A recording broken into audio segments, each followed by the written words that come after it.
How you doing? Jamie Lewis here. I'm going to share with you right now how I made a whole bunch of money online. And if I die tomorrow from smoking, you'll have the full story. I sure hope you enjoy this audio and get something out of it because this is happening right now. I basically built Beats365.com and SonicProducer.com, which collectively grossed a few $1 million. And then I launched many other sites, some I'm ultra proud of and others I wish I'd never created. I'm not writing all this to toot my own horn or brag, and you'll see why I have no need to do this for that reason. I'm trying to help you with some awesome online business strategies without you having to pay some scammer 35 grand to coach you. See, a lot of those other business people and gurus, they never open their mouth like this because then their coaching would be obsolete, or whatever you call it, and therefore you really never get this side of the story or the truth to how to really make a substantial, significant business online. I truly believe, and I think you do too, that the reason no one explains it for free is because their bio is not very impressive and wouldn't help anyone sell anything.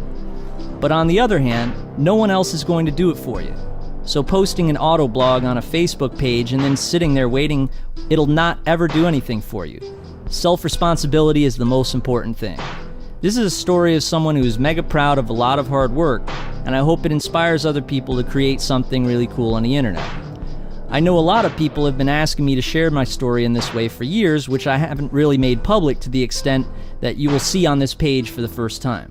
I feel personally that this is super duper important to tell you a little something, as of course the way I did it was pretty cool, and some of the tactics to get paid, they were super easy. Heck, you'll probably dig it and you'll want to try some of these philosophies and techniques with your business. To create a website and have it blow up into $1 million business, you need to really love doing it. It's the same thing as showbiz. If you love doing it, then you could get big quick. It doesn't matter if you're a young kid or someone with an MBA. Whatever you love doing, you can monetize it, and that's what this page is all about. By the looks of all those How Jamie Got Rich marketing posts and all of the internet marketing crap all over the internet associated with my name, you'd never know that more than $2 million in gross sales came from my musical endeavors. And if you were to further break down the figure, you'd see that the content devices and business models are exactly the same as the ones I used before the internet came along.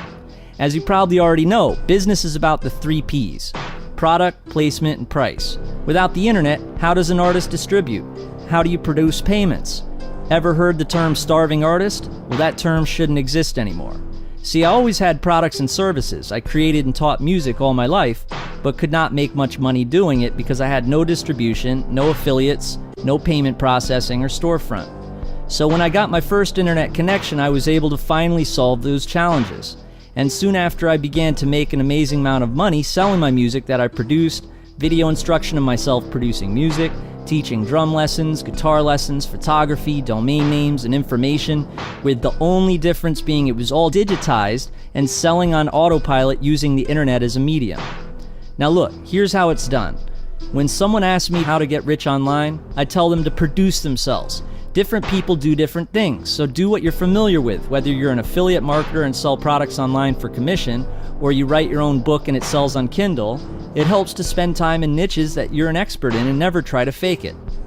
However, if you stumble across a traffic opportunity or some type of competitive advantage, you may want to jump on it, even if you're unfamiliar with the content. You'll need to spend some time in that case getting familiar with the new endeavor you're embarking on. I know what you might be thinking. I don't have any specialties, I'm not an artist, I have no content. Then you're an opportunistic marketer, which is fine if done ethically, that's just what I call it. The vendor and affiliate model are polar opposites that require different protocols. I ended up having success as a vendor first because I was able to transform what I was already doing into being a vendor and selling my own products. I learned all about how to successfully run the affiliate model from doing this second. So if you're looking to learn more about marketing, I think this post might be a real eye-opener to those who keep buying the products and get chronic information overload. It's really quite simple. Make a splash. And then there's, of course, the, you know what, Jamie, you're a this and that and all of the bad words. Look, I love the hate. It gives me more fuel to do much more. And to my fans, heck, I appreciate the love. So first off, let's get the how to make money online question out of the way. Look, I use the internet to advertise my websites and affiliate promotions. Make sense? So let me break down how it got started. Before I begin the marathon timeline of timelines, let me quickly disclose something really important. I'll try my best to include all the little details. I'll try my darned hardest to throw you some gems. And throughout the years, there was all sorts of absurdly easy stuff I used to do to make money before I got all fat and lazy. Well, I didn't really get fat though, but I might not be able to remember the exact URLs and stuff. There was just so much stuff I tried and did. In fact, so much that after doing 400 hours of instructional webinars, I'm still talking about it. I recommend you do your own research and use my parameters. However, with that being said, I think you'll see I'm trying pretty hard to explain all the little details and settings regarding the AdWords accounts and all of that, alright? So look, oh, and one last thing. I'm rounding out numbers a lot in this article from memory. For instance, if something I did made me $367.35, I might mention $350 or $400 from memory or average. For instance, my $10 million in gross sales, although based on actual figures, represents total gross earnings my entire time online since 2004, and it's rounded out and estimated since the year is not ended yet. Let's talk about the timeline. This was my very first e-commerce website here, bestbeatsonline.com, a place to buy original hip-hop beats made by Jamie Lewis or my stage name Nebula. First off, it was a big flop in my opinion, but it was a necessary step I had to take in killing the beats market. I had to see how much people did not want to spend $5 to $50 a beat. I hear that. I wouldn't want to spend $50 a beat either. People don't want to license beats when they can just download the free available ones off SoundClick. So as you will see, I needed to go back to the drawing board and recalibrate, which once accomplished would serve as a foundation for a lot of very successful internet projects. This is how it started. The year was 2004, and I had just recently been fired from Elias Arts New York City, which was basically the snobbiest music house in the world, where they created music for commercials. I had been working there a month when then that gave me the boot. I guess because I was showing a lot of contempt having to work in the dub room. See, I was a composer who was already working freelance in New York City and winning bids for major commercials, being able to write, perform, and produce music in an extraordinarily short amount of time, usually anywhere from a few minutes to a few hours. That's what I'm good at, and one of the only things that I was good at, besides other related skills like Photoshop, to create album covers and Final Cut Pro to produce music videos. My entire family consists of classical musicians with record deals and perform concerts all over the world, including venues like Carnegie Hall and others, so naturally I sucked at sports as a kid, but was a natural at the arts. I grew edgy and hostile since I didn't really like doing the dirty work for other shittier composers in that dub room. And I had this subliminal resentment, so although these people at Elias were incredibly arrogant, elitist, and abusive, I take responsibility that I had failed their hazing period, for lack of a better word. Before I was hired at Elias, I worked at Sam Ash, New York City in Times Square in 2003. Now that job was a job, but I met a ton of producers like RZA, Irv Gotti, and DJ Clue that I had admired a lot. One day the phone rang in the store and I'd picked it up as usual. On the other end was a dude who was asking me if we had a certain keyboard in stock. I told him, sure, come on down. See, we always had the thing in stock and I felt I didn't need to look at inventory. I asked his name on the phone and he said, I'm Jim. And I told him to ask for Jamie when he got there. Well, everything went to shit when Jimmy Fallon walked in and I quickly found out this was Jim and I didn't have it in stock. We got in an argument, and to this day when I see Jimmy on the TV I remember that retarded day. I had created a reel consisting of my claymation short film where clay figures stormed the record label offices and killed executives. I mailed a few dozen copies to all the music houses and I heard back from a few of them as they were really impressed. One of the music houses asked me to come in for an interview. It was a smaller music house named Ant Music, run by this guy Anthony. I traveled into the city from my apartment in Queens on the N train and I picked up a fruit salad on the way. I did the interview eating fruit salad. They told me that they loved the reel and they wanted me to produce some freelance style for them. So Anthony called me a month later and asked me to produce a Wendy's commercial. You basically were paid $300 for the demo and then your piece of music is put in a pool to be chosen by advertising agencies. So the producer Chuck told me to combine a rocky feel with a techno-pop sound because the video was a big girl on a treadmill that falls off. I never did see the video, but I never won the job either, so I only made $300. But they really liked what I did, so Anthony told me I'd be working for them a lot more. Their producer Chuck was a great guy and was going to be in touch with me that week. The gigs kept coming, and realistically I was making $300 a week from this in addition to my $200 a week from Sam Ash, until I did a Pantene commercial and I actually won. They wrote me a fat check for $2,000 and I had never seen that much money in my entire life. I was hooked. I was soaking wet from pouring rain during my final interview at Elias, where I knocked it out of the park, so then about a month later I got the call one day while working at Sam Ash. All my friends at Sam Ash were hating when I got the call from Elias that day.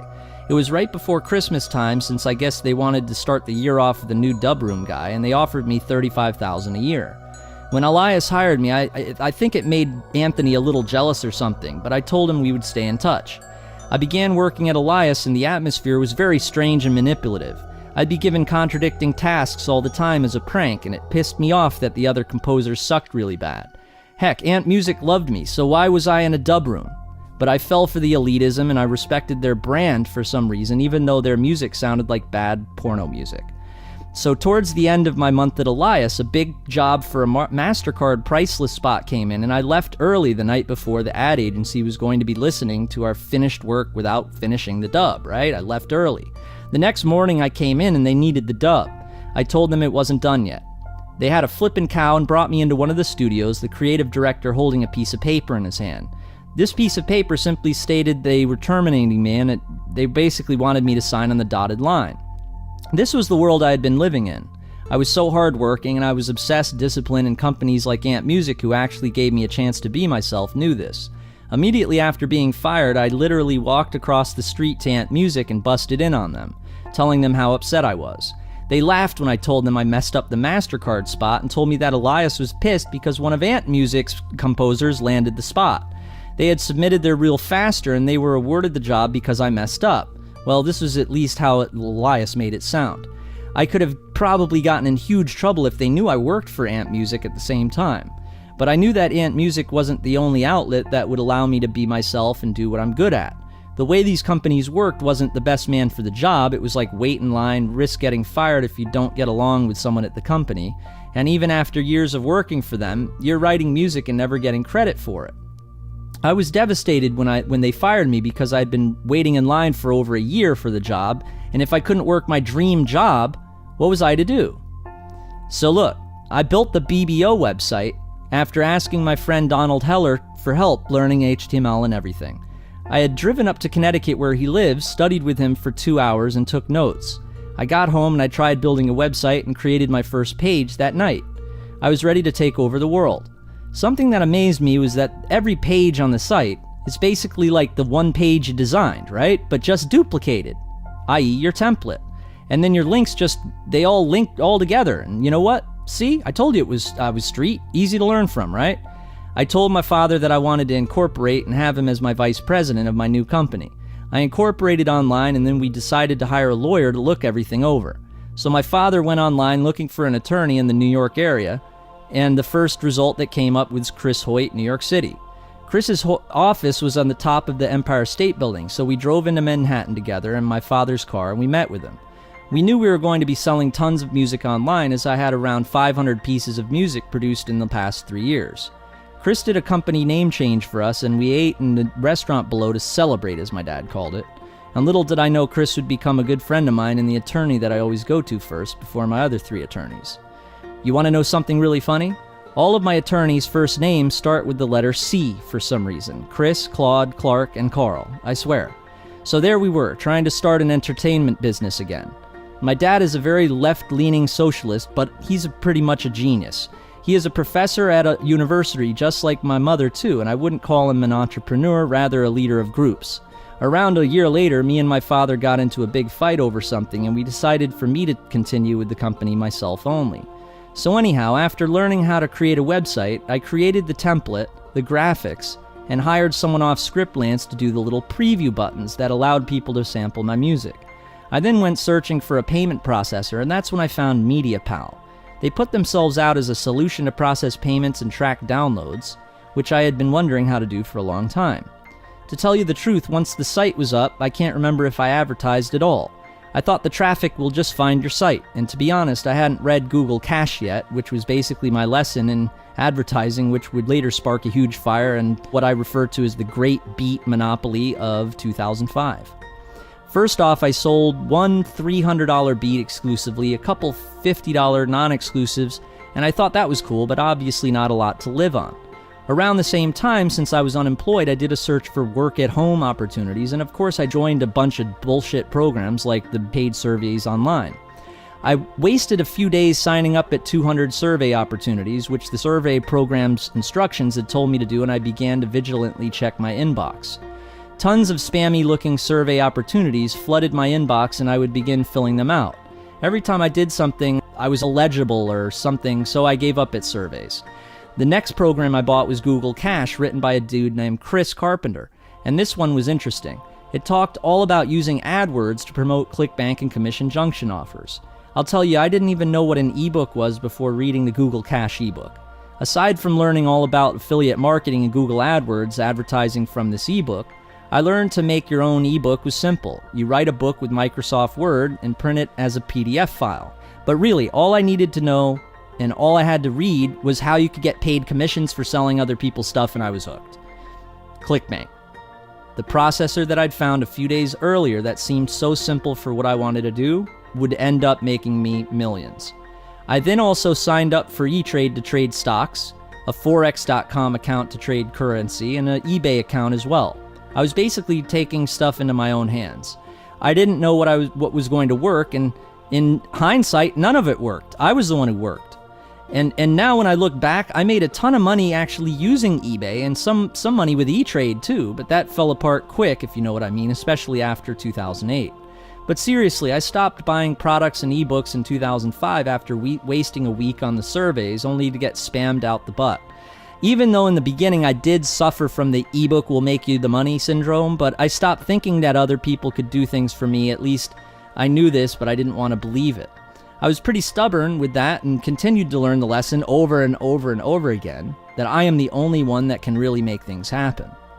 Nevertheless, I came up with an idea to put a new Beats website on ClickBank, but this one would have to be much different as they didn't have a shopping cart. Now, MediaPal had a shopping cart, but a month went by and my $450 in earnings was sitting in MediaPal and they never paid me. I learned the hard way that networks rip you off. I didn't even know about PayPal yet, and my initial inquiries online looking for processors scared me since I misunderstood that a lot of big-name payment platforms like CCBill charge $800 for adult content because of Visa and MasterCard regulations, or something like that. I didn't have any adult content, but thought this applied to me. So when I joined ClickBank, the decision was really made because it only cost $50 for a vendor account, and this seemed like a deal. That's a retarded reason to have gotten signed up to ClickBank, right?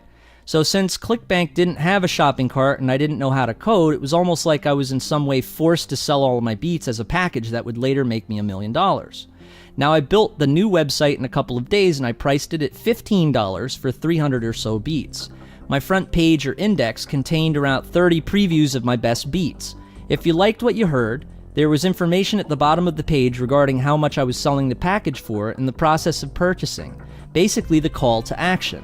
The Buy It Now button would sell product number 2 in my ClickBank account, which gave paying customers the members area, where they could download all of the instrumentals. The instrumentals were in MP3 format, and the user could download all 300 beats in about 10 minutes with a high-speed connection.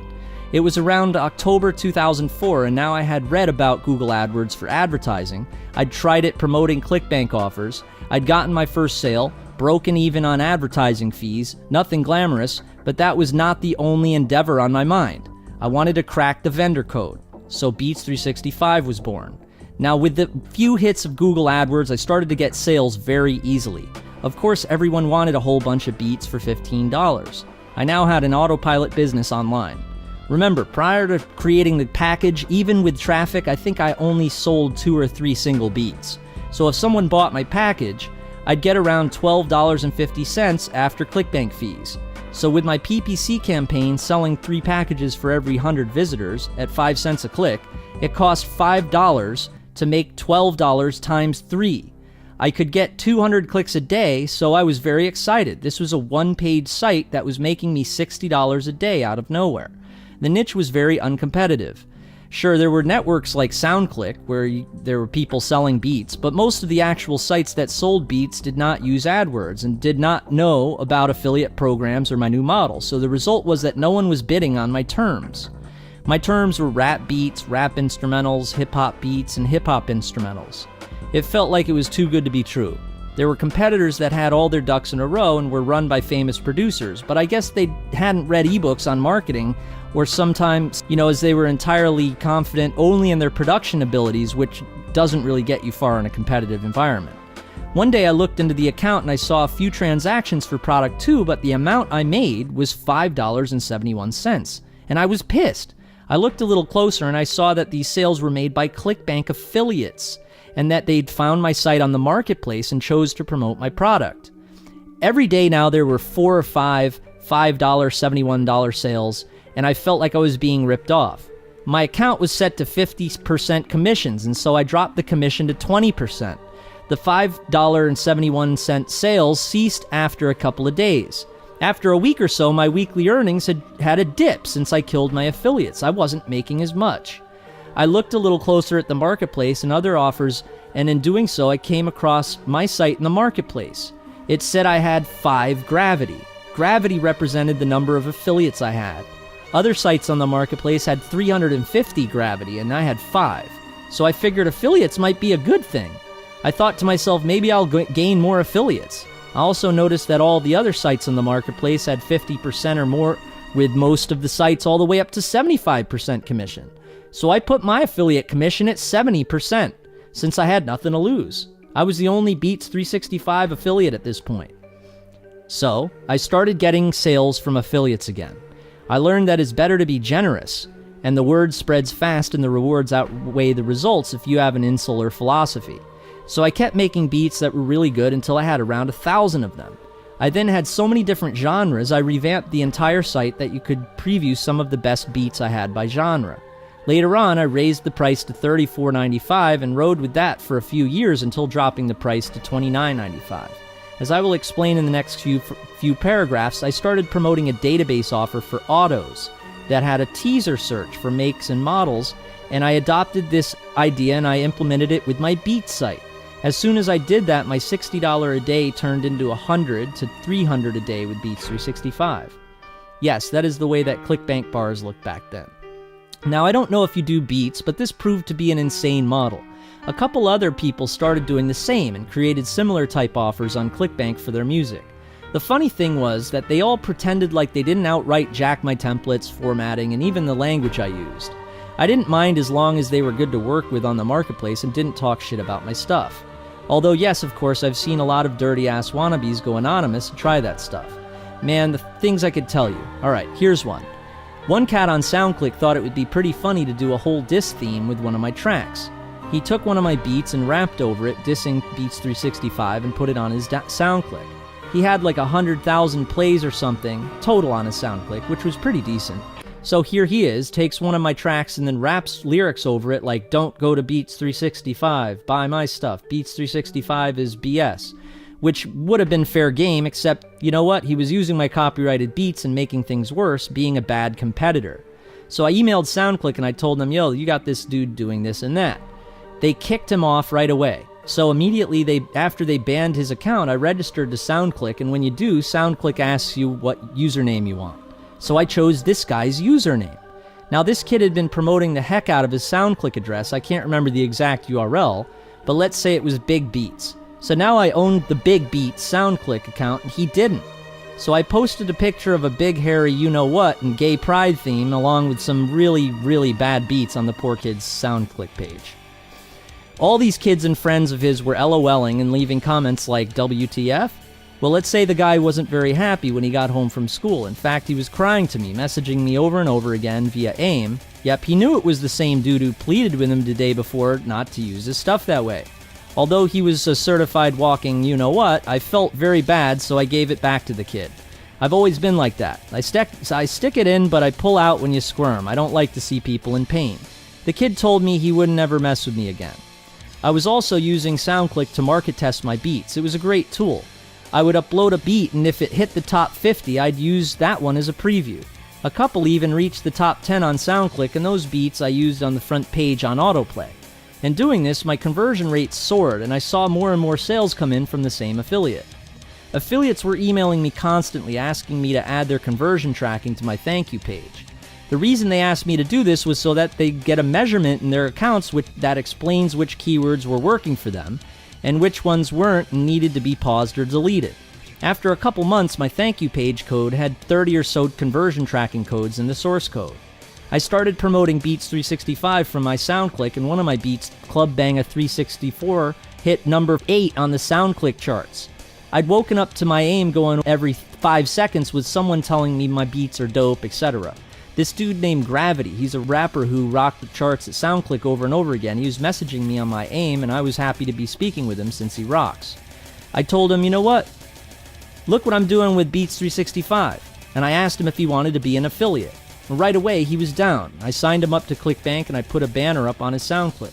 Gravity started making 3 to 4 sales a day from the site. My Beats website was now kicking butt, and I was making $1,500 to $2,000 a week. The refund rate was less than 5%, so the ClickBank paychecks were amazing. The best thing about it was ClickBank actually sent me the checks, unlike MediaPal. So by now a year later, in 2005, my friend Jesse Brooks, who I'd known since 1997 when he answered my ad in the Village Voice for metal guitarists, he came out to see me where I lived in Astoria, Queens. We were chilling out and he asked if he could use my computer to post for jobs. He went to a popular website that I had not yet known about and started to post stuff. A light bulb went off in my head. I needed to start promoting ClickBank offers using this website. And so the next day I started, and it worked. Sure enough, I was able to get sales from it and get them for free. Every morning I'd check my email and help out my customers to see if they needed help downloading all of my tracks. Then after that I'd go to the website Jesse showed me and post in 12 major cities promoting the database offer. I would consistently make a couple $100s a day. Now this didn't work forever because a competitor was knocking my ads down, and I told my friend Tyler about it, who started doing it too, making it even harder for me, inevitably wrecking our friendship. But one thing it did for me was show me that the affiliate thing was real, and the time I spent looking for traffic is time well spent. I also created my own database offer like the one I was promoting, which was basically like a digital Yellow Pages for auctions in 50 states. Back in 2005, they were very popular. I started getting affiliates for this as well, and then one morning I woke up to $300 already in my ClickBank account. There all of a sudden was one affiliate, he was doing all the selling. The next day, the guy contacts me on AIM and introduced himself, and I told him that, you know what, I was really happy with the way my website performed, and he was happy as well, and therefore we were going to continue promoting it both every day. So sure enough, even a month later, he was still promoting it for me. This is when I took that same website model and I redid Beats 365 the same way with many different pages for each genre. The site took off like a rocket. All of my friends were in disbelief and I was hooked. There was no way I was ever going to work for someone ever again. Even if my site failed and didn't work anymore for some reason, I would find a way the same way I had done so far. At this point, I was getting all sorts of ideas to sell my intellectual property, especially music. I wanted to, of course, start producing kids' music, relaxing music, stock music, original ringtones. I wanted to write books on how to make beats and how to do what I was doing. And so after work, I'd watch a movie with my girlfriend, but I wouldn't really pay attention to the movie because I was writing a list that consisted of Beats 365, 300 a day, stock music, 300 a day, kids music, 300 a day, ebook on music business, 300 a day, how to play guitar, 300 a day. See, now that I had an autopilot business, I was going to rinse and repeat. I was basically daydreaming. All of these topics were enough projects for another 2 years. And this is exactly what I did. So I created RelaxingMusicSource.com, MusicMasterPro.com, and this one was how to produce beats, InstrumentMaster.com, and GuitarHotshot.com. And so I was now making $3,500 a week with 6 offers on ClickBank. See, all of these sites were basically my original music for sale, video recordings of me teaching guitar or drums or production on video for hours on end, so it was basically the same thing I'd been doing since I was 16 years old, 10 years before this. See, I'd taught rock band at Meade School in Stamford, Connecticut, a few years before all this, when I was 23, and I loved doing it, but unfortunately my creative passion did not allow me to really keep these types of jobs. The next school year I didn't pursue the gig again. I was learning so much every day about marketing, advertising, keywords, niches, and through trial and error I was able to rule out methods and myths that most of those scammers had me believing. And of course, I was equally as hungry to do affiliate marketing, not just publishing my music and music techniques. So I started promoting other offers for commission using the sites that Jesse had shown me, that I found had worked, and plugging along with AdWords but not having as much success with it since I hadn't found the secret quite yet. One huge eye-opener was the day I went on eBay and I saw that they had a sites for sale area. When you stumble on things like this, a light bulb goes off in your head. Well, at least for me, since I developed this skill of creating so many niche sites so quickly, this was a big light bulb. So I put my car auctions website on eBay for sale, and a week later it sold for $18,000. Now, as soon as the site sold, I noticed a thread on this website, ewealth.com, appear on Google for the brand name of my database site. I looked closer, and there was a bunch of people talking smack about my auction, saying it was fake, the money was fake, the buyer was fake, all this and that. Basically jealous affiliate marketers, I'd imagine. Now, I did not have any internet social skills whatsoever back then, so when I registered to the forum to defend myself, I did a very bad job at introducing myself. My first post was, "Why am I selling my site?" And then a rather quick answer. "Good question. It's a good site," I said. That thread fizzled out, and then another one popped up. This time I named my post, "Shut Up!" Yep, very professional of me. I then proceeded to ask them questions why they would think this and that, and it turned into a heated but rather human discussion. And before I knew it, I was hanging out at this forum here and there every day for a little human interaction. I had no smoke breaks with my friends at the Sam Ash music store anymore, no partners to bullshit with, so my lonely ass used this forum to reach out and touch someone. I began to make friends. Now, there were some guys on this forum who were really, really good at affiliate marketing. Basically, they had no offers of their own. They just promoted other offers and used AdWords, which back then was a lot easier to do than nowadays. I remember showing my girlfriend a post done by one of the users, a 22-year-old who had initially argued with me over my auction, and now he showed off his brand new BMW. Looking back, it wasn't a very impressive BMW. It was like a 528 or something, but this was amazing to me. I had a 1994 Honda, so BMW, no matter what make or model, was intimidating to me. I was blown away how I'd stumbled onto this subculture and how young people were making this type of money from home. Now, since the owner of this forum ran a bunch of background checks and reverse records offers, I took interest in this niche and I created some new AdWords campaigns based on the new things I learned there. I made 10 ad groups, which each used the theme of the most obviously relevant keywords for the offer, and I activated it. I began to make conversions as I began to spend money.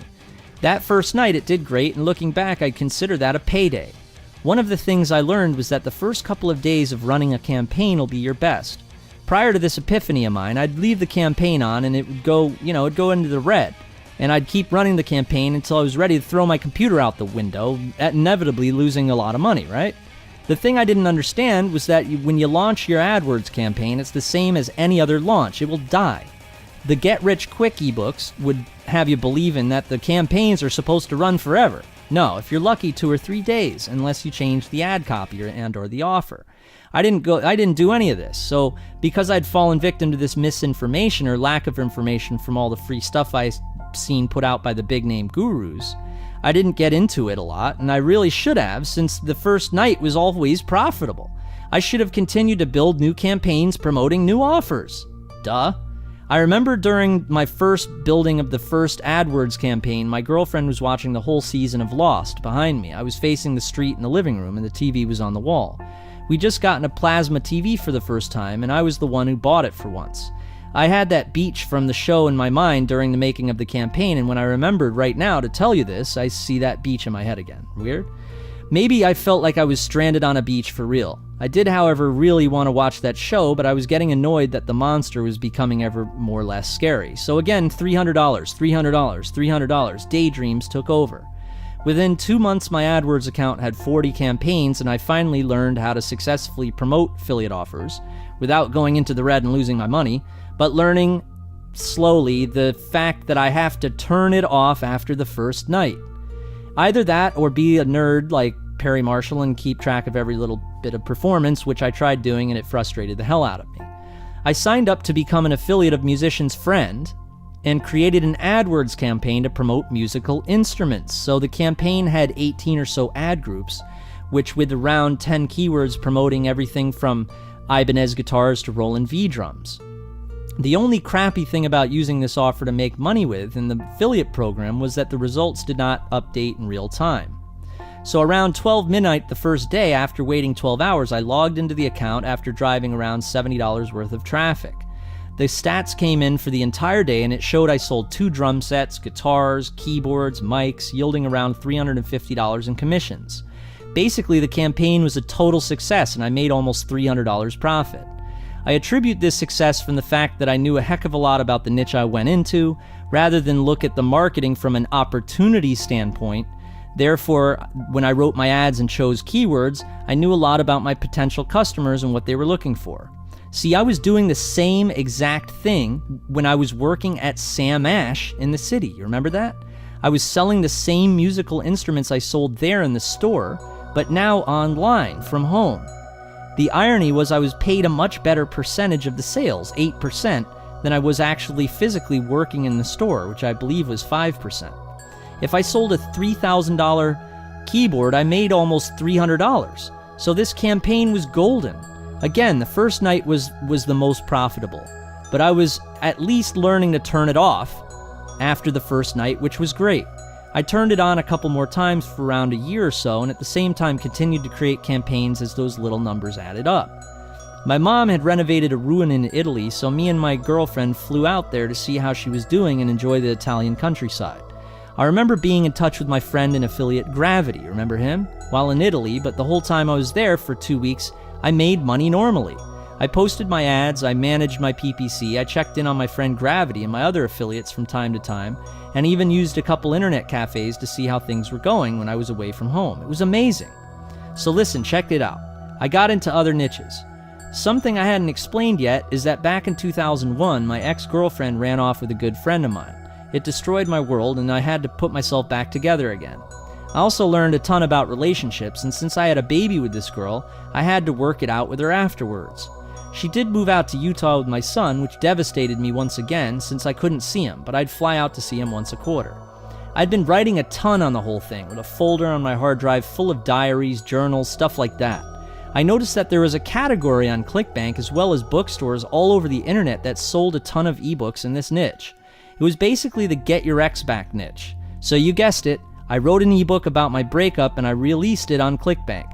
I wrote it relatively fast since I had played it over and over again in my head so many times. Another advantage to sticking to your niche. But coming up with instruction was something I had actually been doing for a long time. I created a 14-chapter table of contents, the first 3 chapters, introduction of the subject and concepts, and then about myself. I immediately went into my story about how my relationship got so bad how the breakup occurred. By the 8th chapter, I explained how we were able to reconcile and create a really good relationship again. After I was done with the ebook, I created the site starting on a Friday. All weekend I worked on this. Then the offer was approved on ClickBank Monday. I started sending PPC traffic at the offer and the ebook started selling like crazy. You could see the first sale come in and then the next. And then you check how many clicks you got coming in your AdWords account panel. And then you see you have 15 clicks that cost you a total of $3.20 on advertising and you made two $30 sales. You want to jump for joy. You start getting really excited. Another confidence booster was that ClickBank has an extremely liberal refund policy, meaning if you ask for a refund, they refund you immediately. Heck, sometimes customers would contact me angry that ClickBank refunded them when they had just asked them for help. Just like they had itchy trigger fingers or something. So anyway, my point being, I had low refund rates, and it was a really great indicator that people really liked my stuff I was writing. When I started doing $200 a day, like with my music sites, my horizons again became so much wider and the potential seemed vast. There weren't enough hours in the day to do what I wanted to do. There were so many possibilities. It was 2006, I think, when I created a website that showed how to do affiliate marketing. I took screenshots of my ClickBank earnings and created a cool little video for the front page with techno music over it.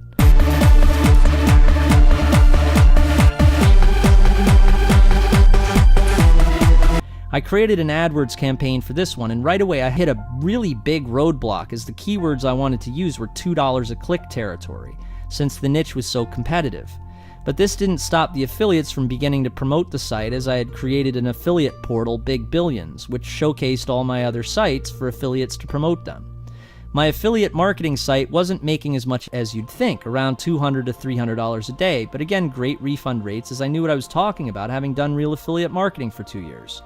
After running this site for a while, I put the site on eBay for sale as well. The site sold for $38,000. After the site sold, a couple days went by and I hadn't heard from the buyer yet. Late one night, the phone rang, and on the other end was a soft-spoken Australian accent, and he had a few questions for me. Everything went well, and then my buyer finished the transaction using escrow.com, which is what you should use when you do such a big transaction, by the way. So you don't lose your money, or I don't lose my site if one of us turns into what I'd call a gremlin. I helped him get the site moved over, and we became friends. I went straight to the BMW dealer, and I bought the showcase BMW 645 convertible. I drove off the lot and put the pedal to the metal. The thing took off and it was amazing. I'd never driven a car that had more than 150 horsepower. I immediately posted pics on eWealth trying to piss the kid off who was messed with me about my auction, although I have to say he was coming around and we were getting along better. There was something for the past few years I'd been missing out on. I wasn't doing any email marketing, so people would purchase my package, ebook, database, download it, and then nothing. Other vendors had newsletters and would promote similar offers in their niche via email marketing, and I guess I just really wasn't ready to wrap my head around it or something. But I got my first Aweber account and began to build my beats list. I now had money coming in from my own offers as well as affiliate promotions here and there, and this is when I decided to sell a couple of my musical offers on eBay again. Yes, I loved those lump sums. Right away, my friend who purchased the affiliate marketing site for me wanted to buy the musical sites as well, and so we decided on a price for all of them as a package. I transferred the sites to him, and every so often I would log in and I'd see how much the sites were making, keeping my eye on him to make sure he was good to go. One day I logged into the ClickBank account for Music Master Pro, and to my amazement, the site was now making $500 a day. This was in the vendor side of the business, so after giving 70% to affiliates, I figured the total was upwards of $1,300 in gross sales every day. I called my friend and asked him how in the world the site is doing, and then he told me that he'll tell me all about it once he's done with the negotiation, whatever that meant. So, to make a long story short, the traffic was coming from one of the top YouTube videos for guitar, and my friend had just bought the YouTube account. The video had 50 million views and climbing, with a comment every 2 minutes. This YouTube video was so popular and well known that a screenshot of the video was used in the Wikipedia entry for YouTube with the caption, "A user uploads himself playing guitar and gets 50 million views," or something along those lines. By the time someone stole the video from us, it had 91 million views. Unfortunately, the guy who had originally owned the YouTube account lived in Asia. So, you know what? His friend had asked him to place his affiliate link in the description box to earn commissions from the video. It was a shame that he didn't fully disclose to him that he'd be making 100% of the money from that link. If he did, the owner might have kept 100%, but would have told my friend to mess off, right? So the owner gets an email from my friend asking him to sell for $1,000, and the owner happily accepted, leaving his phantom affiliate friend very angry as soon as my friend changed the affiliate link to his own. My friend came to me and asked to partner with me to build some more guitar instruction sites, as we obviously harnessed enormous power in the guitar lessons niche. I began auditioning guitarists in the New York City area, in all different genres, and began filming them for hire. My guitar teaching was okay with Guitar Hotshot, and in my opinion it would have been very helpful for guitarists that I work with. Unfortunately, a lot of guitarists are a nightmare to record with, but we really needed a lot of content because, of course, there was a really insane opportunity. My friend kept me in the lab for what felt like a ridiculously long amount of time recording and editing the guitarists. In the meantime, he began to build a list of his own, so we'd broadcast the list when the site was done. After 8 months of creating this enormous amount of content, I created Guitar Superstars and we plugged it into the YouTube. We had built a list of around 50,000 subscribers and we were making a ridiculous amount of money. Other affiliates joined in and now our site was a smash hit. When you do a search on YouTube for guitar, you got us. If you did a search for guitar lessons, you got us as well. We are the king of guitar lessons. One of my favorite places to stop in at was that good old forum where I'd introduced myself with the Shut Up post. I had a lot of good friends there and now over 4,000 posts. One day I got a rather strong proposal from someone who called himself LL, or the Chinese LL Cool J, where he was offering to work as my affiliate manager. I was open to the idea, so we decided to create an offer together and see how it went. I had a habit of doing parody, and sometimes I'd start a serious project, and I just couldn't take the niche seriously. One of the most ridiculous internet info niches is the PUA or pickup artist niches. That's just in my opinion. it's always so obvious that the gurus that teach it were fake, and to make matters worse, they said things that were just the opposite of what most women would like. The gurus I had seen were so strange, so sleazy, and here my new friend wanted to do one. So I told him I had an idea and I went to work as usual. Bang Flick was born, how to make dirty movies with girls. Complete with ebook, this ridiculous concept topped one of the funniest things I'd think I'd ever done. Now, of course, no merchant would ever approve the site, and I didn't want to get into adult since Chris scared the crap out of me regarding that industry. So we wrote it off as being a complete joke and a parody. LL even connected it for sale using PayPal and Pay.com as a processor, but I disconnected it right away since I was afraid if someone did buy it, PayPal would reject the sales and get pissed off at us. Nonetheless, the site was ridiculously funny, including the text, and to this day we laugh about the video I did with my girlfriends as we watch it on my YouTube channel. But LL was a bit disappointed that I wasn't taking this seriously, and so I felt bad, like I'd been jerking around this guy and wasting his time. The irony was that I got like 20 times more action than any of the PUA gurus and had tons of hot girls hanging around, including my girlfriend, who was adorably sexy in my opinion, so I figured, okay, I'll do a serious one. And I figured I'd get a really good domain name for the project. I created an AdWords campaign for how to get girls, and I created 10 different ads. I set the ads to rotate evenly, so each one would be shown 10%. The only thing different about the ads was the display URL, which is the URL that shows in the bottom in blue. Note that your destination URL, the actual site you want to put your prospect to land on, could be something different. So in all, 10 ads were exactly the same except I put in a different display URL, all different available but not yet purchased domain names. Some of them were GetGirlsNow, DatingStrategy.net, and GetInThePants.com. Now, since all of these were on rotation evenly, after running 200 hits, we would see which ad or for which URL was the most desired. GetInThePants.com was the winner by far. Now, I do not know if this was a good thing or a bad thing because heck, the name was hilarious, and heck, this might waste a lot of affiliates' money on false clicks, or clicks that really weren't, people weren't interested in it but thought it was funny. The content, again, was my experiences in the form of a 100-page ebook.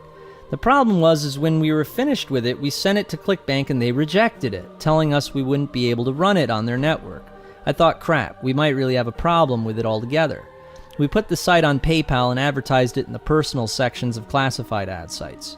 A few people bought it and actually really dug it. I didn't really see any future in the niche though, and especially since we weren't on an affiliate network, I focused on my other stuff. Another one I did was with a friend, Kimmy from eWealth, who is most proud of the fact she ranked #1 on Google for the term word pressing, which was, in my opinion, a keyword that I don't think anyone uses. But being that she was a girl, I think everyone on the forum was easy on her, no offense, and didn't tell her that she won't make any money with that ranking. Kimmy and I joined forces, however, and created Get Back at Your Ex. Yes, get revenge on your ex. Forget trying to get them back, which was a good spin on that same niche. I wrote the copy for the page and then filmed a video of my girlfriend killing me, chopping me up in the shower, and then dragging my body parts out to sea in a garbage bag. And yes, this was all to promote our ebook. Again, little did I know this video would become a comedy cult classic that was just too surreal to be any serious endeavor. In fact, my lawyer took one look at the site and told me to take it down immediately. But before I had a chance to tell him it was a parody, Miles Baker, my friend from eWealth, told me I wouldn't touch that site with a 10-foot pole. We added some AdSense ads and a good disclaimer explaining it was purely satire, which it was. I guess the only loss was the time it took Kimmy to write the ebook. Poor Kimmy. The site, however, did make us some good AdSense money for a while. One of my friends on eWealth contacted me one day and he explained that he was a former drill instructor who wanted to write an ebook on how to survive U.S. Marine Corps boot camp. My best childhood friend, Kobe Cutler, he unfortunately lost his life at Parris Island, one of the only young Marines to die there, so I found interest in the subject, although it was really seemingly it was a small niche from a business perspective, to be honest with you. So I took care of the affiliates, customer service, graphics, and my friend and author wrote the copy and the ebook, and we both launched the site, selling thousands of these ebooks. In the spring, I updated the banner and added a stock photo of a Marine, which was a big mistake. One day I got an email from an extremely demented and angry Marine, "Hey, you're missing the EGA on the dude's cover." And at first I was like, what is an EGA? And I asked him this. He had a coronary. He all of a sudden thinks that I'm making the whole thing up. And it turns out the stock photo was really badly done, but I didn't know. He went on, "Your website is a fraud," and when I replied, he really went nuts, since now he thought I wrote the ebook and was the dude in the stock photo. Interesting situation. This was a great example how wide my customer service demographic was and how many different serious demands I was encountering. The truth of it was, a favorite amongst moms who were buying the ebook for their young Marines, and most of our buyers and fans thought it was great. So I told this guy straight up, if anything, it's going to scare the shit out of you. See, I looked at it, what I did, similar to what a record label does. You collaborate with authors and you create your own network of products instead of signing to someone else's label. The only difference was that we not only sold music, but we sold information. This is one of those greatest examples of why you need to stay in niches you're an expert in. Although the project was a hit, could you imagine what it would have been like if I hadn't partnered with a real Marine? Lesson 1. One project that turned out to be a success, but was a little more difficult to get to convert, was DessertUniversity.com. This was my girlfriend's content, how to cook chocolates. Great rates on PPC, as no one wants to bid more than 2 cents, but I did need to spend some time tweaking the front page to get some sales. Remember, once your site converts with PPC, affiliates should be able to make sales. In fact, a lot of the time, affiliates were much better at PPC than I was, since that was their sole method. And they were obviously well practiced, so if I could get sales with my PPC account, they could really get sales with theirs. The year was 2007, and I had been working on my first beat-making software. I had designed the software myself using Photoshop, making sure it had an area for tapping out drum beats, a timeline, and piano. Now, I know what you might be thinking. There are iPhone apps out there that blow this away, but the year is 2007 and things were different then. I began to record single sounds from my acoustic drums and customizing sounds with my electric drum kit as well.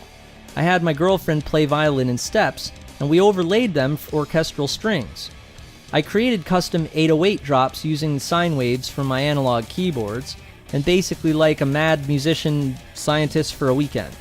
Although the thing didn't really look so good, probably because I'm not so good with Photoshop, my sounds were awesome and mixed actually really good. For instance, usually on other sequencer like a Triton or a Motif, the snares always need to be taken down a notch. Why is that? That is retarded. The kick should be a bit louder to begin with, and that's one thing that this app accomplished.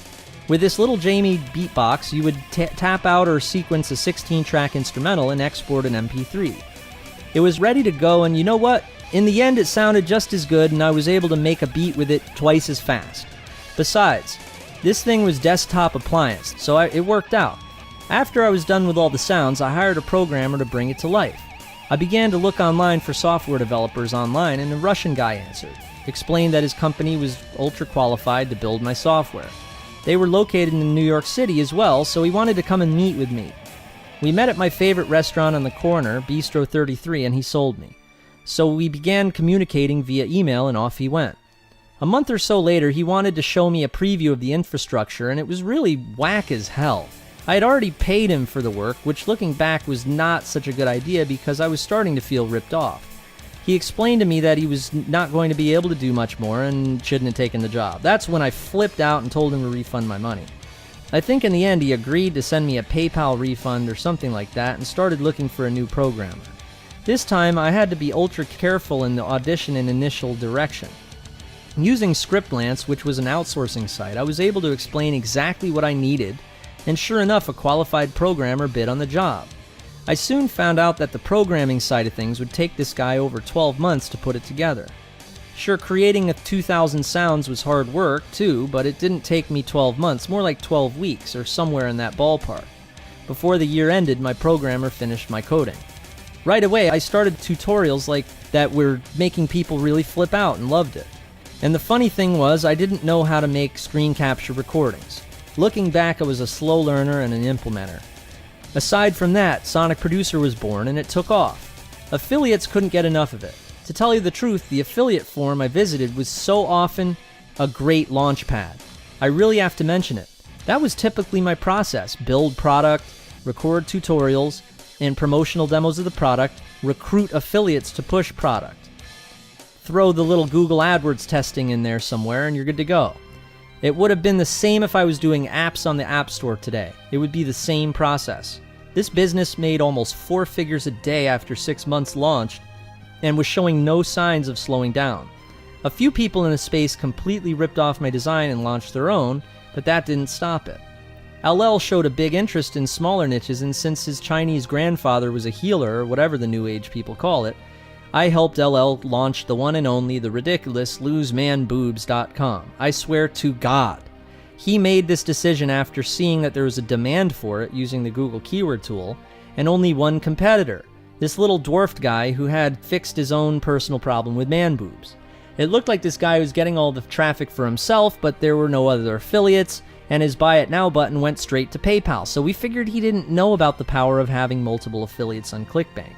So I'd get a percentage of sales if I created the graphics, the members area, the customer service, and let my affiliates know about it. After a week of driving AdWords traffic at it, the poor guy with the little site was gone, and our site was all over the page from all the multiple affiliates.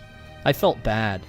The emails from visitors were really depressing, and I felt myself comforting a visitor to the site who had been teased since he was young. Then a competitor, a drug company actually, contacted LL and was very angry, threatening a lawsuit because one of our affiliates had SEO'd an article using their brand name drug, and it was telling people not to get the drug but to buy Lose Man Boobs. So all we could do is contact the affiliate and ask him to stop. Sure enough, after a few calls to his hosting company, they disabled his site. Then someone contacted us and asked us if it would say Lose Man Boobs on the receipt. And he was concerned since he didn't want his wife to see this. A light bulb went off and we changed the name to Chess Coach. We ended up selling this site as well. See, we changed the name because we figured that we were losing sales to people who were afraid to buy Lose Man Boobs. And sure enough, the sales flooded in. Basically, what I'd learned from 2007 was not to mess around in areas that you don't know about. And so he was like, all right, fine, here's the sales page. I was like, oh my God. I was like, you know what? I really don't want like my affiliates to like associate me with this. I lost a lot of time. Everything we ended up doing, it just became a headache. And at the most, it was a very good portfolio of parody sites. 2008, I basically exhaled and goofed off. I had money coming in from all these sites on autopilot. I felt I really didn't need to do anything. I was now doing upwards of $7,000 a week from ClickBank, AdSense, and PayPal. I didn't even have a merchant account yet. In fact, since this particular post is about making money on the internet, the entire 2008 period really doesn't even fit in this post. So towards the end of 2008, my friend LL told me he was flying out to New York City to talk to me. Now, me being the lonely internet website maker guy, I got excited. LL came out and told me he had been spending a lot of time hanging out with people in the internet marketing crowd. I said, what's that mean? I knew what internet marketing meant, but I didn't know that there was a crowd, or better yet, of course there's a crowd in every industry, I just didn't know who was in this one. I asked him, you mean you want to do a business opportunity site, or MMO, which is short for Make Money Online? He said no, internet marketing, which is basically the niche that sells to people who bought an internet business opportunity and needed more help with it. Basically for intermediates learning affiliate marketing. I initially objected and asked him why he thought I'd be interested in this direction when I was doing so well with my music sites and my relationship ebooks. He explained to me that this concept revolved around the leasing or licensing of my PPC advertising templates. Basically some of my best advertising data, my campaigns, and my AdWords accounts.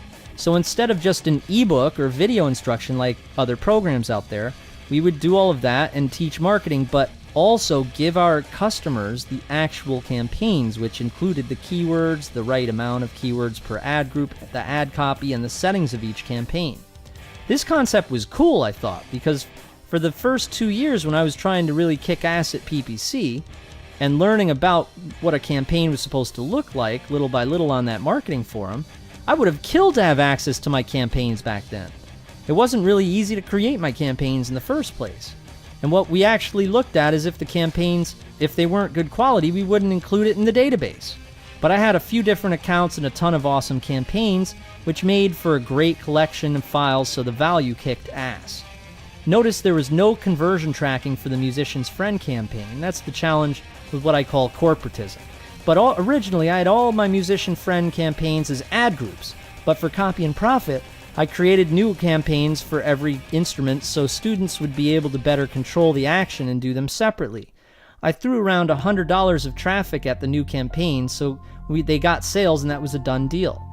This was one of those experimental accounts where I'd test different domain names and conversion tests for my musical products like Instrument Master. So since he presented it to me as being for intermediates and his idea sounded good, I jumped on, thinking I could bail if it ended up being another psycho project like his man boobs nightmare. So we registered the name Copy and Profit, and I began putting all my AdWords campaigns I'd built over the last 4 years together in an easy-to-digest package. It was basically zip files. My girlfriend watched the entire first season of True Blood while I created the members area. After she was done, it was great timing because tutorial time came along, and that's when I'd use a mic and I'd kick everyone out of my very small living room. After the site was done, I knew it was going to be a hit because I wanted the product too. I would buy this product if I saw it, and that's an important rule in business. If you wouldn't buy the product yourself, don't waste time on it. However, there are some exceptions, of course. For instance, ladies' underwear, makeup, you get my drift. If you're a dude, don't sell underwear if you don't know shit about it. So LL's job was to do the affiliate management, which is to book promotions for other vendors in the industry and build relationships with them. My job was to make sure the website converted, build the products, and handle the customer service. Honestly, the next thing I remember is $4,000 daily from Copy and Profit. My AdWords campaigns were real. We sold the actual campaigns in file format, so all you needed to do was plug them in and it saved you a ton of time. The most amazing thing was that it really worked for our customers too. On the Warrior Forum, which is a popular affiliate forum, we'd see comments like, "I only made $170 profit from them, I'm pissed," which was rare since so many people usually don't get results at all. And I suppose considering how hostile and negative the Warrior Forum review section is, success! I got my AdWords certification the first time taking the test, which I guess was an accomplishment since usually most people I knew on eWealth it took them 2 or 3 times, as there are a ton of trick questions. It's not the easiest test in the world. But in the meantime, we had built this huge list in internet marketing, and I was very busy hiring and firing customer support people and updating the page, making sure it was compliant, and the stress of operating in a major league was starting to set in. However, financially, I was doing incredibly well as I was making $250,000 to $500,000 a year after paying affiliates. So, since 2004. So I was able to save most of it since I lived in the same dirty place in Queens, the same place I lived at when I got fired from Elias. Now, with Sonic Producer, Beats 365, and Copy and Profit, I was on the brink of a 7-figure a year category for the first time, just on ClickBank, Paychex, and eBay alone. I wanted to try a little experiment, and I created a big road sign, put it on my friend, and paid him $10 an hour for 2 hours to stand at the end of an off-ramp in Queens. He was advertising a domain name I bought, which redirected to a how-to-go biodiesel offer on ClickBank with my affiliate link attached. Unfortunately, this did not work at all. It kinda did, but you'll see what I'm saying. I think we got about 10 subscribers from all of the flyers he handed out, but $20 for 10 subscribers isn't really an intelligent business model. A lot of these things that I tried seemed like genius in the beginning, but I was blown out of the water by people online who just copied other people, and that seemed wrong to me. Me and the Chinese LL Cool J, we started to disagree on a lot of issues. Aside from the fact he would slip in weird sentences in our sales copy, causing me to always second guess what our material looked like, having to edit it late at night and stuff like that, I was already making good money before this, so if I did internet marketing stuff, I didn't want to completely sell out like Metallica did. I also didn't want one endeavor to become so big that it consumed who I was and what I really loved to do, which was working in music. He just kept giving me the "you need to sacrifice" thing, and I straight up would call him out. I said, well, you may need to sacrifice who you are, but I don't want to or even need to. Since we were splitting the money that was coming in 50-50, he went from a couple hundred a day to $2,000 a day overnight. All he was doing was contacting owners of websites and asking them to promote our site. Meanwhile, I simply added $2,000 on top of my already $2,000 a day I was already making. He needed me more than I needed him. LL wanted me to create a new site for him, so we decided on doing a sequel to Copy and Profit, except for free traffic, not paid PPC. Of course, this is what people were asking us in the customer service email. So we launched Profit Miracle, which heavily revolved around article marketing instruction and included templates similar to Copy and Profit. The tutorials and material were okay in my opinion, of course, since my competition usually did not know anything about what they were selling people. Of course, other vendors who taught article marketing were putting out a lot of misinformation. For example, that the traffic you get is from the article directory alone, which is false. The traffic comes from the search engines because you targeted a keyword that has minimal competition, and the result is that nothing stood in the way or your article reaching number 1 on Google. LL would basically write all of the hype and sales language on our sales page, and I would talk about my reality, which was pretty much everything we spoke about in this post so far, with the introduction of who I was and how the product works. The site did okay, but nowhere as good as Copy and Profit. However, LL grew resentful because he spent all Christmas writing the copy, as he put it, while I felt resentful he didn't value the time it took me to create the product and do the customer service and run the site and all of that. And I was also in charge of the graphics, the format, and a lot of the copy, and it was in my name entirely, so any of his scammy-looking copy I felt was running my name into the ground. On another note, if I thought the negativity and skepticism in response to my deals and sales pages online was bad before, this was a whole new arena. People didn't know those campaigns were real and figured if I was really making all that money before, why would I be selling them out now? Threads and forums were a whole lot different now. There was so much hate and a predetermined notion that I was robbing someone's mama. There was articles that came out that spawned hate fests where people assumed my screenshots were not real and my product sucked. For example, and a good one at that, was one that I had talked about before, is a thread on a forum that started with someone stating I had sent out an email promoting this marketing guru's website from New York City that owned a gym, and now he makes tons of money. Of course, being homeless prior to living the super affiliate lifestyle, only there was one supposed problem. That friend of mine is a famous actor, and I was caught in a lie. This idiot who wrote the article was talking about a site I had promoted that was owned by this marketer named Melford, a bodybuilder in Florida. Now, everybody knows he runs a fitness training business and IM website with his wife. That's his real name, and he's a real person. Note that this position of integrity in itself is in the minority on the internet, especially in this industry. Melford used to live in Connecticut, and so do I, so whenever I see Melford at an affiliate seminar, we joke about how we're Connecticut brothers. So basically, a big picture of Melford and his wife is like the first thing you see on the page. You can't miss it. Well, if you scroll a little further down the page, there's another picture, one where his wife is hanging out with this certain actor. So I guess this guy who started the thread was entirely lying in the post because you can't miss the fact that this is Melford's site.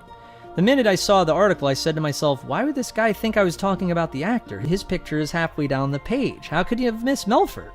In fact, there's actually 2 pictures of Melford and his wife before you see the other guy. This dude was on my list. I don't know why he would be, and I doubt he was a customer of mine since 90% of the hostile emails come from people outside my place of business, not from customers. And when he got to the page, he scrolled immediately to the picture of the actor and thought it was him who owned the site or something. I don't know entirely. Things like this tend to piss a person off. Me being from New York City and usually making contact with potentially thousands of people daily over the course of 10 years, I didn't like the fact that people could do this bullshit to you while hiding behind their computers in Pakistan. That's how things were. Having hundreds of thousands of people hating you and going off on a tangent, getting things twisted isn't fun. But most of the time when something really went wrong, it was my evil twin manager, and it just felt like I deserve it for working with him. See, before 2004, I would think doing it yourself really doesn't work, and those success stories of bands and celebrities who did it themselves had help doing it. I understand why a normal person would be disgusted by them and all of the ridiculous success stories, in quotes, if you thought this was fake or the vendor was predatory. In 2003, I myself was one of those the worst non-believers in the world because it hadn't happened to me, so if you were wealthy, I hated you. But the simple truth is that people don't put any time into it, hence it's unbelievable. Most of the people who wrote nasty articles were just doing it to make money. They would do a review site, bash one product on purpose to build trust so that they could get a good conversion rates from their other visitors. So when I'd stumble onto these types of threads, I was amazed at how ridiculous and assumptive they were. It was night and day from my customer support experience. In fact, my customers for internet marketing sites were very happy with the product and very professional, as they were pretty much in business themselves before. It was internet marketing.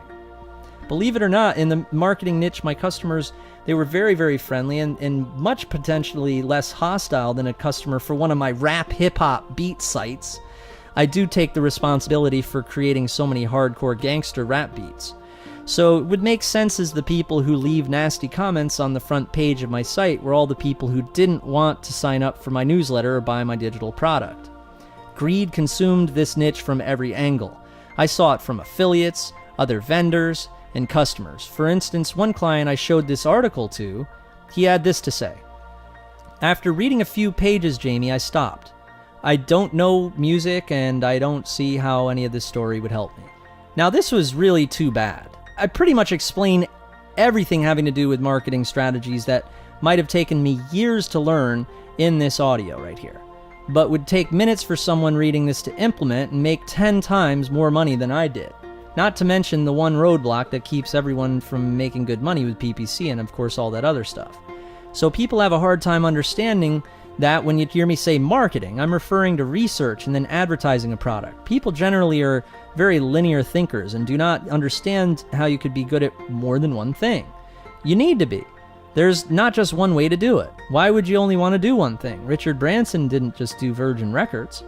And even with Virgin Records, there's a ton of different skills that you have to know to build a record company. Another myth is that simply not true, is that the only niche that makes money online is IM, or make money online. This is ridiculous for 3 reasons. Number one is, as you saw what happened to me in the beginning, it's very competitive. It costs $2 a click. Number 2, you only get ahead from affiliates in this niche and only when you have had actual results that are real and impressive. Number 3, you only sustain a brand in IM or MMO when your students get results. So real results from a student won't come from a niche that costs $2 a click. You see what I'm saying? But I have to say I never saw anything that bad, nor did I get any real serious hate mail or anything until later in life, when a major website launched a communist campaign against all internet marketers, and they embedded one of my YouTube videos on the page. Hundreds of comments like, "I hope you get shot in the face," appeared on the YouTube video comments, and I had never seen anything like that before. Meanwhile, I was getting tired of being taken advantage of from other vendors and affiliates who stole all my ideas and took my sales pages, some of which entirely stole them and processed payments themselves. By now, I had partnered with dozens of people, all of which who had sites on CB Marketplace, probably collectively making millions. Although I do not have exact stats, and no, I'm not claiming that money. That would be in addition to my income claims. But what was very interesting was that all of my super affiliates who were ultra professional and driving my products up the marketplace to number 1 were making me a lot of money, but I'd never met any of them. The first time I really ever met anyone who was promoting us was Affiliate Summit East in the summer of 2009. LL had told me that I should remain the Wizard of Oz or Frankenstein and not make contact with any of them, which of course I resented him for even thinking this. So when I got there to New York City and I met everyone at a bar, my iPhone was going crazy with him calling, wanting for him to get involved. I guess he didn't want to become obsolete. I finally met ClickBank executives face to face, affiliates that had promoted me for years. It was great meeting everyone who supported Copy and Profit throughout 2009 as well. And for the first time, I met the owner of eWealth, that forum that I had began to post in the beginning. Sonic Producer and Beats 365 affiliates were buying me drinks.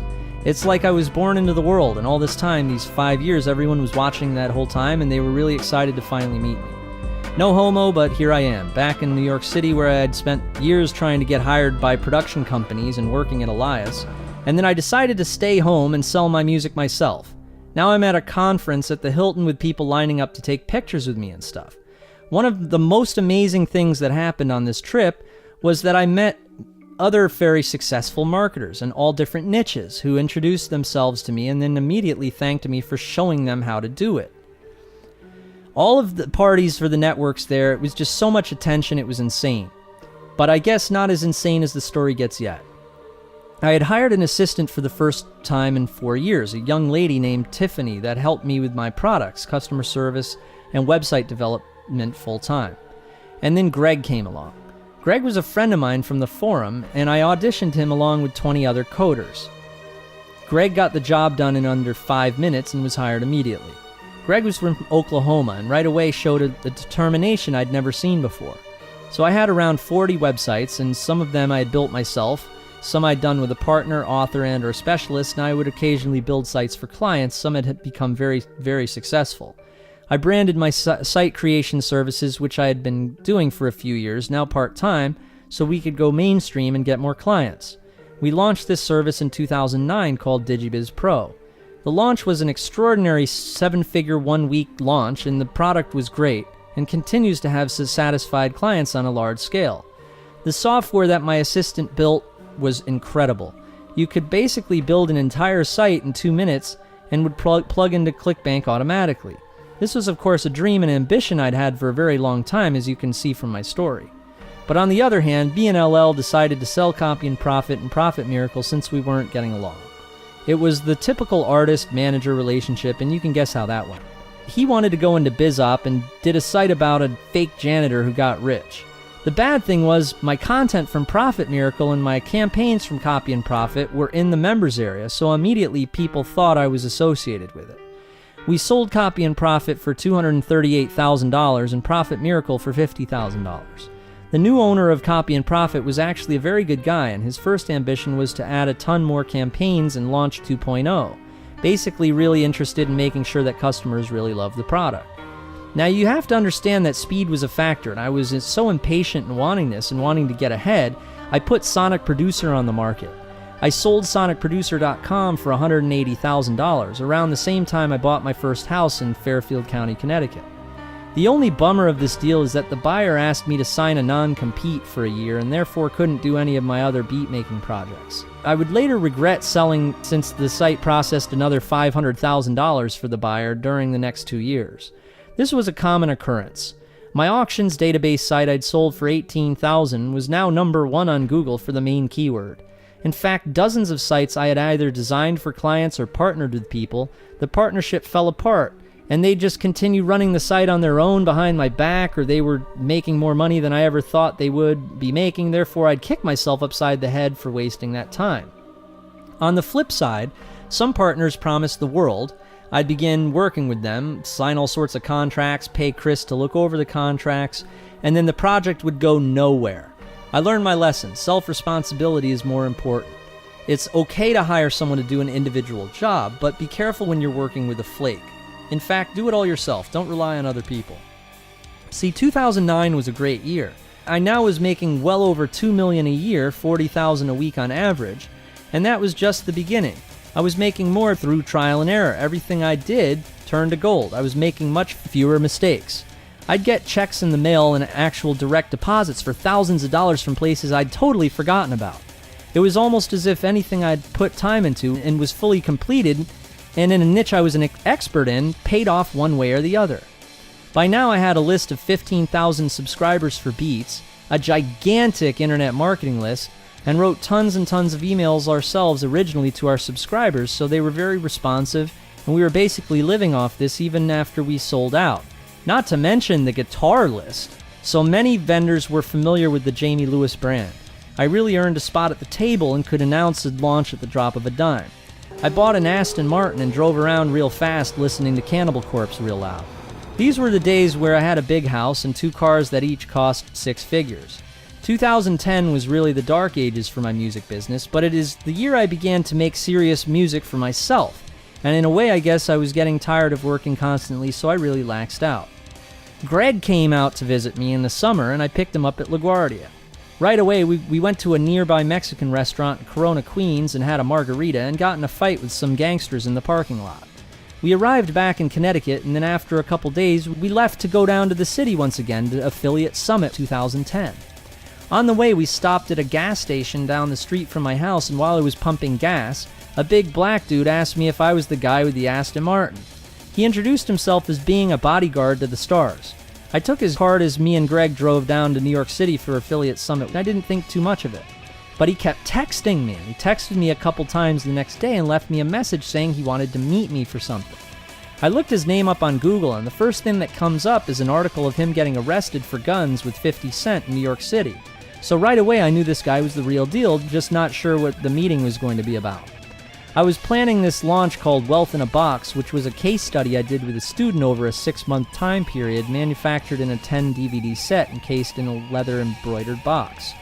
During our meeting, my man tells me that he could bring me some hardcore firepower to my launch, big-time celebrities promoting my box.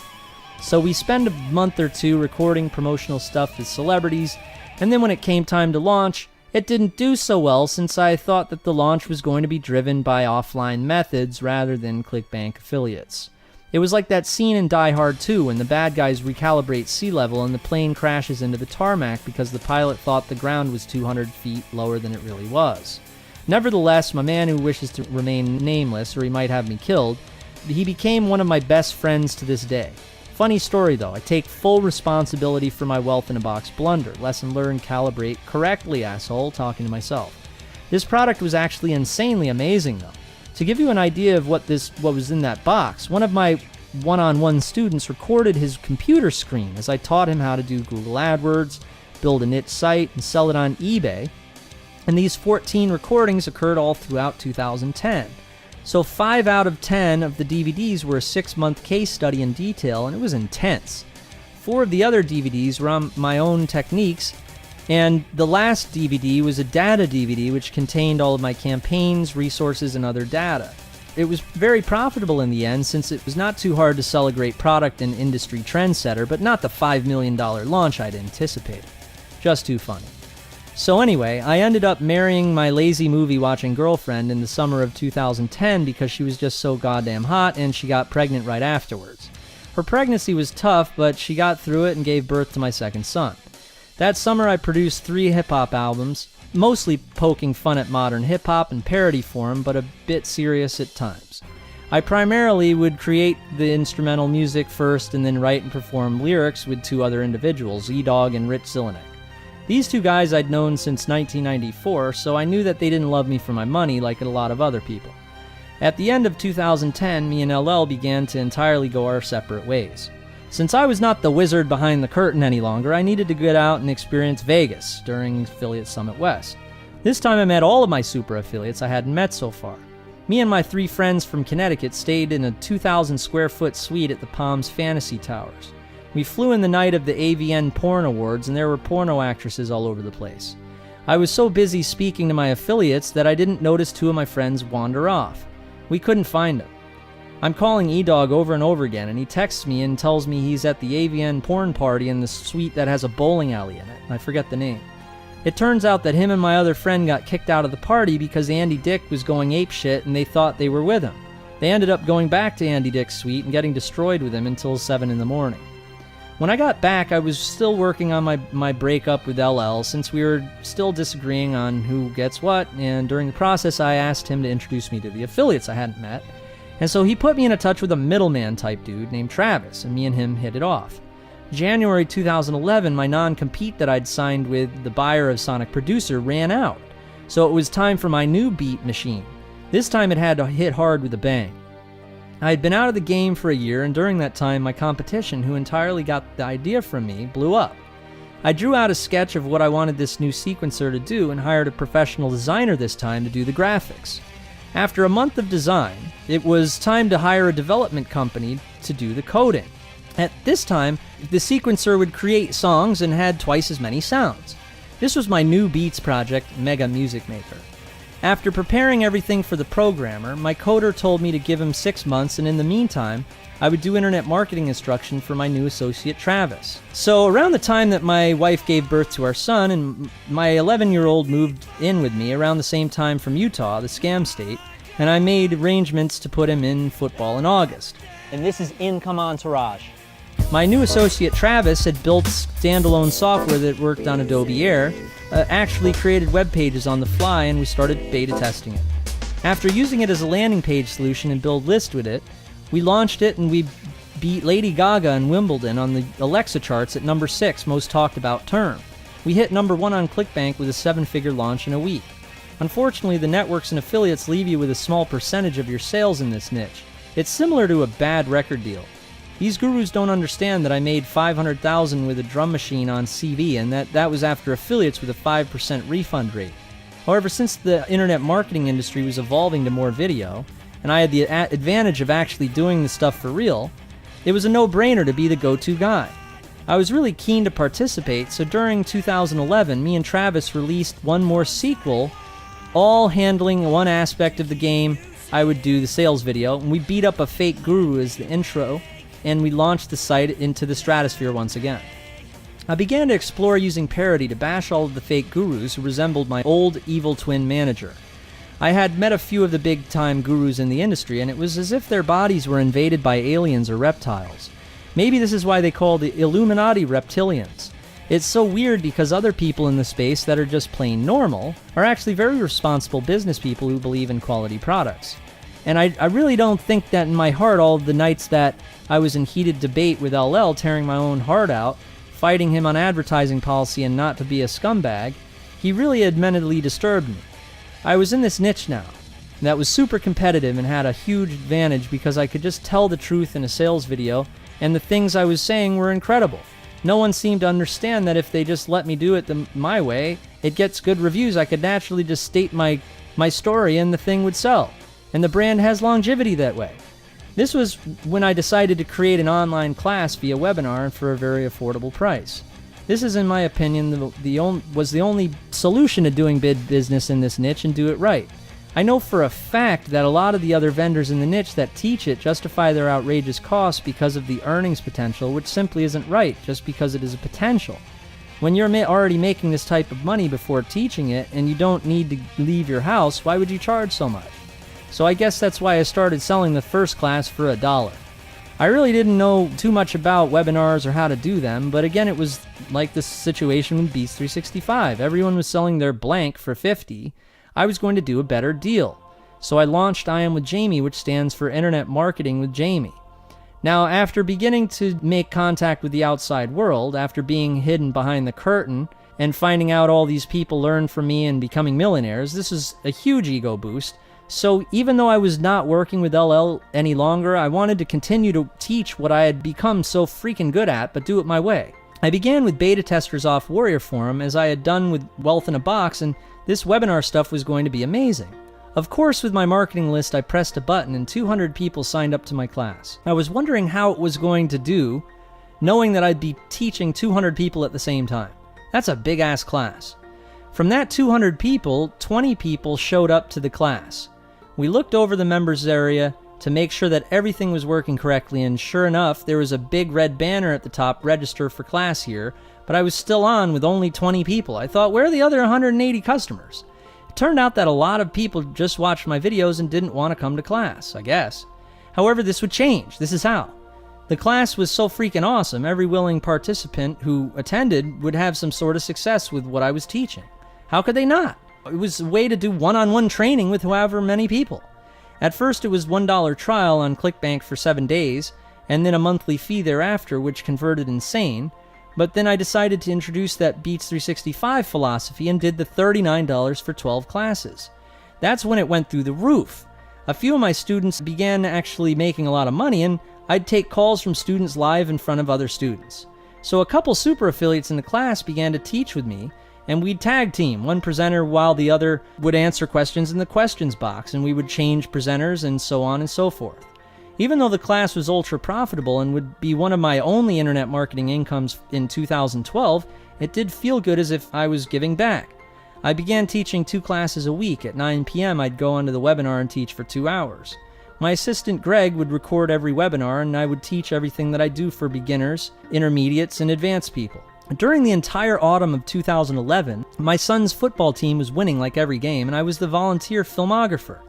At the end of the season, I'd put together a documentary and then started building a niche project with my son's football coach called 50-0. I recorded Coach teaching master classes for a couple months, and then we put the offer on ClickBank.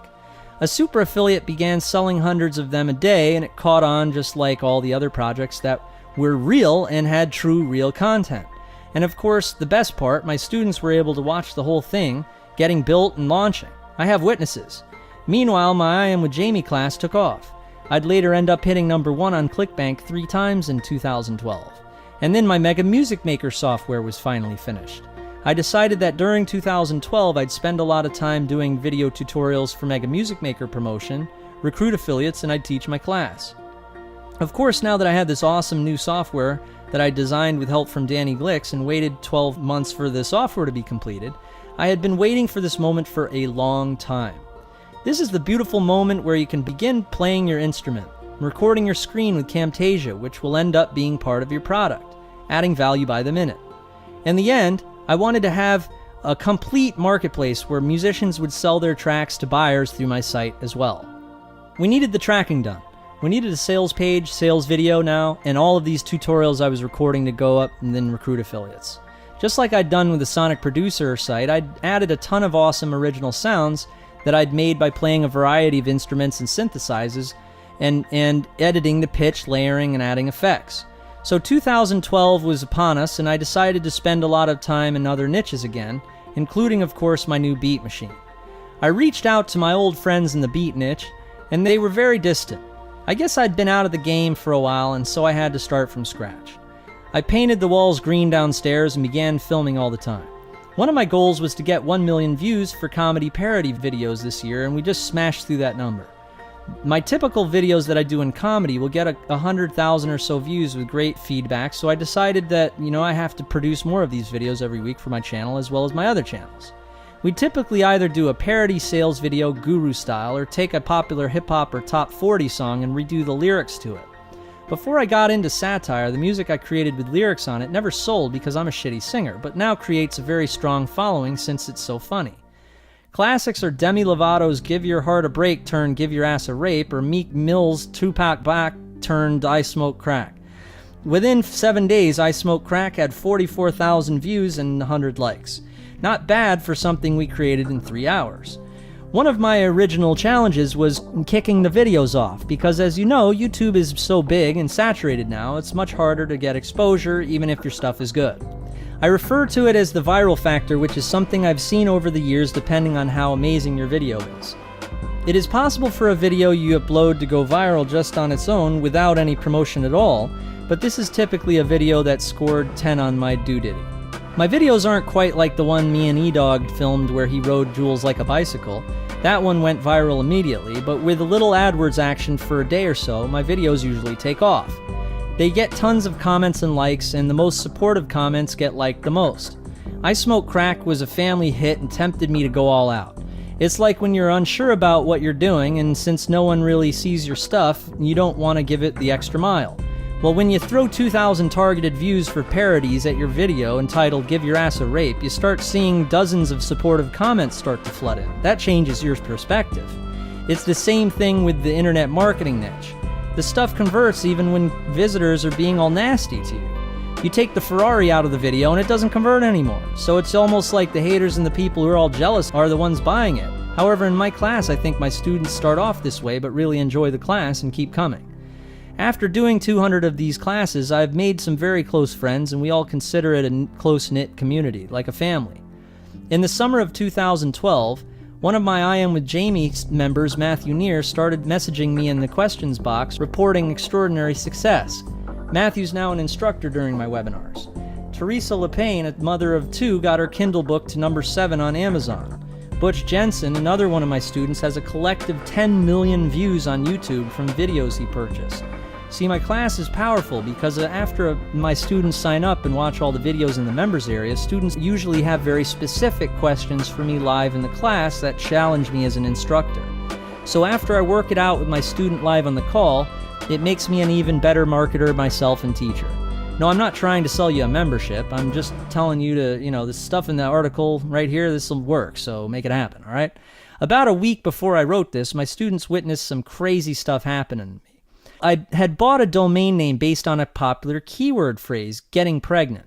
See, I'd bought gettingpregnant.org about a year ago. A dude emails me out of the blue and asks me if I'd like to sell it to him. Note that I did not have this domain name on any marketplace or done much with it at all. There was just a blog there, and I never even posted on the blog. There was one article. He asked me my price. I say, I don't know. He says, well, how about $5,000? So it's long story short, I sold the domain name to him for $5,000. Done deal. See, the time it took me to find this domain name was worth it. And stuff like this happens all the time. Maybe not exactly like this instance, but in so many other ways. Your action becomes a snowball, rolling down the mountain, becomes bigger every step. If you're still scratching your head and wondering how you could do the same, buy a domain name based on an actual commercial keyword for $12. And it might take you some time to find one that's available, but when you do, list that sucker on Sedo for $500. Some people say I'm the Eminem of internet marketing, or Howard Stern show meets Mark Zuckerberg, which I see as a compliment, but honestly, look, that's a disappointment since that keyword is so long. Think about it. With what you now know about where I come from, can we put an end to all of this internet marketing and look at it for what it really is? I'd call it building a business. But honestly, if I had thought more of myself, I would have had one of those suit and tie type gay-ass guru sites for JamieLewis.com and SEO the heck out of it with my image results and beat my best friend there in Switzerland. Instead, try the query Jamie Lewis with Google and you might get JamieLewis.com, which I own, but it features myself and eDog dressed up as an AIDS virus doing a mock ClickBank sales video for STD annihilation. As you can see, years from now, I'd think that this portfolio of sites I'm left with, although full of value, would be seen as a giant parody of hypercapitalism. I saw the ClickBank community, on the other hand, as a marketplace of small business owners and other people like myself who created intellectual property. If I'd never bought that Get Rich Quick ebook to begin with, I never would have learned how to get my music out there. After selling over 30,000 memberships to Beats 365 in those first couple of years, hundreds of thousands of songs were made with my instrumentals. I hear my music all over the place now as background music, mixtapes, porn music, random videos on YouTube, and on radio and TV all the time. The irony runs so deep, as you could probably tell, since the money was real. The blood, sweat, and tears I put into this business are downloaded on a day-to-day basis, even though half of it is leaked by Merman354 on rapmusic.com. This is one of my common late-night conversations that I have with my girls in the VIP section of Crazy Horse 3 Strip Club, Vegas, on the importance of gratuity. I guess now you can use this newly updated chronicle to judge for yourself. So look, I hope you enjoyed my story and learned a bit about niches and sites and e-business and all that good stuff. Feel free to leave a comment, let me know how you feel, and give me a hard time, whatever you like. Let me know. I'll look forward to hearing from you.